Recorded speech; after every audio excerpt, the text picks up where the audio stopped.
കഴിഞ്ഞ ദിവസം നമ്മുടെ മുഖ്യമന്ത്രി നിയമസഭയിൽ പറഞ്ഞിരുന്നു ജപ്തി ഒഴിവാക്കുമെന്ന്. ഇനി ജപ്തി എന്ന ഒരു കാര്യം ചെയ്യരുത് എന്ന് എല്ലാ ബാങ്കുകൾക്കും നിർദ്ദേശം നൽകുമെന്ന് നമ്മുടെ മുഖ്യമന്ത്രി ശ്രീ പിണറായി വിജയൻ നിയമസഭയിൽ പറഞ്ഞിരുന്നു. പച്ചക്കള്ളവാട്ടോ, ശുദ്ധ നുണ. ഇന്ന് നിയമസഭയിൽ മന്ത്രി VN വാസവൻ പറഞ്ഞു 3 സെന്റിൽ താഴെയുള്ളവർക്ക് മാത്രമേ ജപ്തിയിൽ നിന്ന് അവരെ ഒഴിവാക്കത്തുള്ളൂ, അതിന് മുകളിലുള്ളവരെയൊക്കെ ജപ്തി ചെയ്യേണ്ടി വന്നാൽ ചെയ്യുമെന്ന്. അവർക്ക് ഷെൽട്ടർ കൊടുക്കണമെന്ന് പറഞ്ഞു. അത് ആരാണ് കൊടുക്കേണ്ടതെന്ന് പറഞ്ഞിട്ടുമില്ല കേട്ടോ.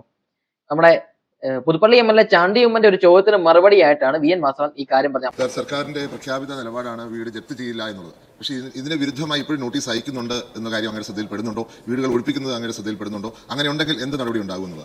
3 സെന്റിൽ താഴെയുള്ള വീടുകളിൽ നിന്നാണ് ഇറക്കി വിട്ടത് എന്ന രൂപത്തിൽ നമ്മൾ എടുത്തൊരു നിലപാട്. ഏതെങ്കിലും തരത്തിൽ എത്തി വേണ്ടി വന്നെങ്കിൽ പകരം ഷെൽട്ടർ ഉണ്ടാക്കണം. അപ്പോഴാണ് നമുക്ക് മനസ്സിലായത് ജപ്തി ഒഴിവാക്കുമെന്ന് മുഖ്യമന്ത്രി പറഞ്ഞത് പച്ചക്കള്ളമായിരുന്നു എന്നും 3 സെന്റിൽ താഴെയുള്ളവർക്ക് മാത്രമാണ് ജപ്തി ഒഴിവാക്കുന്നത്, ബാക്കി ആരെയും ജപ്തിയിൽ നിന്ന് ഒഴിവാക്കത്തില്ല, ജപ്തി ചെയ്ത് പടിയടച്ച് പിണ്ടം വെച്ച് ഇറക്കി വിടും എന്ന നഗ്നമായ സത്യം VN വാസവൻ ഇന്ന് നിയമസഭയിൽ പറഞ്ഞു.